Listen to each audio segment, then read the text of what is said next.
की हे जे डस्टबिन आहे, आता तुम्ही याला डस्टबिन म्हणू शकता किंवा बकेट म्हणू शकता. मित्रांनो, आपल्यासारखेही लोक या ठिकाणी येतात, पण ही डस्टबिनची अवस्था बघा तुम्ही. ही एक बकेट आहे, एक कलरची बकेट आहे सर्वसाधारण, आणि ह्या कलरची बकेटीमधून समोर आहे. तर मित्रांनो, ही सर्वसाधारण कलरची बकेट आहे आणि ह्या कलरच्या बकेटीमध्ये याला डस्टबिनचं रूपांतर दिलं आहे या ठिकाणी. तर विषय असा आहे की नेमकं पुरातत्व खातं या ठिकाणी 40 रुपये पर फीस घेते. जवळपास आपल्या महाराष्ट्रातली लोक जे बघायला येतात, असं भरपूर या ठिकाणी मानधन तयार होत असेल सर्वसाधारण. पण मित्रांनो, ही अशी जर अवस्था तुम्ही बघितली या ठिकाणी डस्टबिनच्या नावाखाली, अशी जर बकेट तुम्ही या ठिकाणी बघितली, तर तुमचा एक संताप जो आहे तो या ठिकाणी व्यक्त होणं म्हणजे एक स्वाभाविक आहे. आणि ही घाण बघू शकता तुम्ही या ठिकाणी.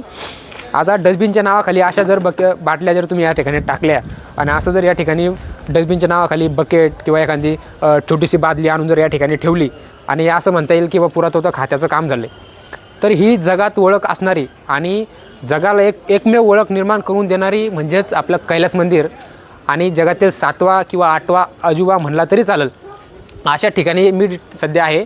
आणि या ठिकाणी पुरातत्व खातं करतं काय, तर ह्या ठिकाणी प्रत्येक यांच्यावर प्रश्नचिन्ह उपस्थित होण्यासारखी ही गोष्ट आहे. जर तुम्ही बघितलं तर अशा ठिकाणी घाण आपलं सर्वसाधारण माणसं येतात, या ठिकाणी फिरण्याचा प्रयत्न करतात. फिरल्याच्यानंतर आपलं पाण्याची बाटली कुठं असो कचरा करण्याचं काम, त्यांना सिविक सेन्स नाही आहे. प्रत्येक ठिकाणी कुठंही गेल्याची गंदगी या ठिकाणी बघू शकता. काही डायपर टाकलेले आहेत.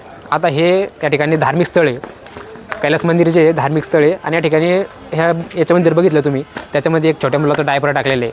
आणि इकडं समोरच बघू शकता तिकडं एक महादेवाचं मंदिर आहे आणि माझ्या पाठीमागं पण कैलास मंदिर आहे. तर मित्रांनो, अशा ठिकाणी जर आपण या ठिकाणी आलो तर अशा घाण अवस्थेत असलेला कचरा आणि डस्टबिनच्या नावाखाली अशी असलेली बकेट, हे जर दृश्य आपण बघितलं तर एक संतापजनक नागरिक म्हणून मी ह्या व्हिडिओ तुम्हाला दाखवायचा प्रयत्न करतो आहे. आणि ह्या व्हिडिओमधून दाखवायचा असा प्रयत्न करतो आहे की अशी घाण किंवा असे डस्टबिनच्या नावाखाली अशी बकेट ह्या अशा गोष्टी तुम्ही करू नका. जर तुम्हाला अजून एक व्हिडिओ आहे, अजून त्या ठिकाणी खूप गंदगी केलेली लोकांनी, जे ठिकाणी या ठिकाणी फिरण्यासाठी आलेले किंवा मौज मस्त्या करण्यासाठी आलेले, आपण काही तर सांगू शकत नाही. तर मी आता कैलास मंदिराच्या वरच्या साईडला आहे.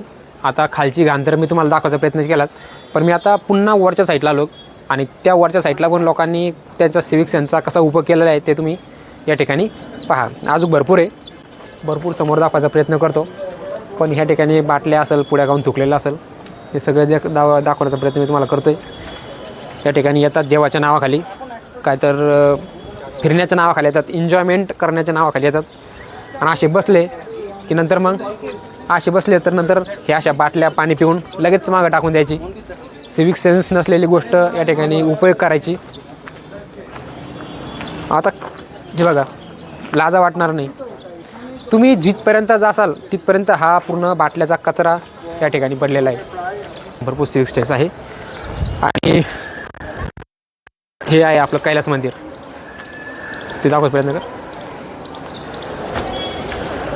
तर मित्रांनो, हे आहे ते कैलास मंदिर, ज्याला जगाला आश्चर्य आहे या गोष्टीचं, हे बनवलं कसं असेल आणि आपल्याला आश्चर्य आहे या ठिकाणी घाण कसं करण्यात येईल. तर मित्रांनो, एवढं सांगतो. आणि जर नवीन असेल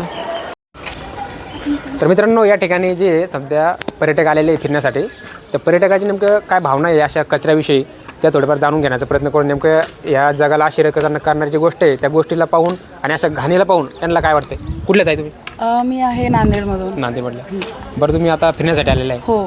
बरं, हे जे असे घाण दिसते तुम्हाला, हे बाटल्या बिटल्या आपल्यासारखे फिरणारे जे लोक आहेत, यांनी अशा केल्या पाहिजेत का? काय वाटतं तुम्हाला? नाही, मला नाही वाटत की असं काही केलं पाहिजे. हे इतकी सुंदर जागा आहे आणि आपल्या महाराष्ट्रामधलं एक वन ऑफ द बेस्ट पर्यटक स्थान आहे. वर्ल्ड हेरिटेजमध्ये. हां, त्याच्यामुळे हे आपल्याला ही आपली संस्कृती जपली पाहिजे.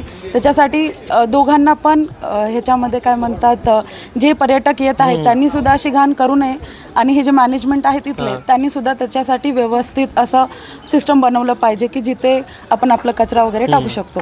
बरं, तुमच्या आता हे डस्टबिनच्या नावाखाली या ठिकाणी बादली आहे. आता पुरातत्व खात्या ठिकाणी फीस किती घेतली तुमची? 40 रुपये घेतला. हां, ओके. हां, 40 रुपये फीस घेतली. बरं, वर्ल्ड म्हणजे यांचं कलेक्शन होत असेल दिवसभराचं, भरपूरच होत असेल, तरी पण असं डस्टबिनच्या नावाखाली असे बकेट ठेवणं योग्य आहे का? योग्य नाही, अयोग्य आहे. अयोग्य आहे ना? हां. तर मित्रांनो, बरं तर वाटत नाही. कसं आहे म्हणजे आता ते स्वच्छतेने राहिलं असले तर आपल्यालाच म्हणजे चांगलं वाटते. पर्यटन बाहेरून येतात, सगळे येतात, बघले तरी जगामध्ये ह्या 40 रुपये तिकीट घेतात, पण साफसफाई नाही. आता एवढं तिकीट घ्यायला तर एक बकेट तर ठेवायला पाहिजे ना, डस्टबिन ठेवायला पाहिजे. डस्टबिन ठेवायला पाहिजे. म्हणजे आता एवढे तिकीट वगैरेचे पैसे येतात, सर्व येतात, तर करायला पाहिजे स्वच्छता. जशी मॅनेजमेंट पाहिजे होती ना तशी मॅनेजमेंट नाही आहे. आपके बोलने के बाद हाथ में रख लिया। मैं कुछ सिंपैथिकली नहीं कर रहा हूँ। सिंपैथी नहीं, मैं वही बोल रहा हूँ ना, आपने बोलने के बाद हाथ में रख लिया। नहीं कर रहे हो, आई डू वेरी वेल, ठीक है, आप एकदम जागरूक करने के लिए कर रहे हो, आई टोटली अंडरस्टैंड। वो आप नेक्स्ट टाइम से अगर बिल्कुल आप नहीं होगा। नहीं आपको भी बुरा लगता है तर ठीक आहे, वो नाही तुमच्या मत जे असेल कमेंटमध्ये नक्की कळवा आणि चॅनलला सबस्क्राईब नक्की करा. तोपर्यंत जय हिंद, जय महाराष्ट्र.